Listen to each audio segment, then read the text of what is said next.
Ito ang sagot sa maling paniniwala tungkol sa pag-aalaga ng baka. Tara, alamin natin. Number 1, kailangan daw magbuntis ang baka bago ito magatas? Totoo ba?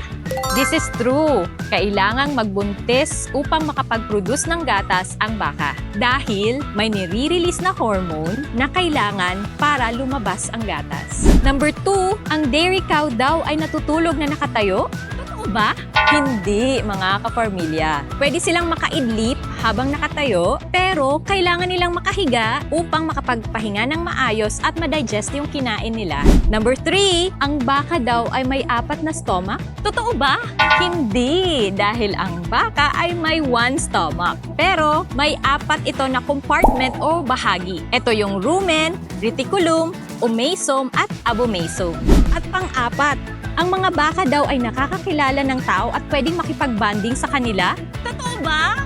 Yes, mga kaparmilya, ang mga baka ay social animals na nakakakilala at nakakatanda ng tao, lalo na ang mga nag-aalaga sa kanila. Sa totoo lang, nakakabuo sila ng special bond sa mga nag-aalaga sa kanila.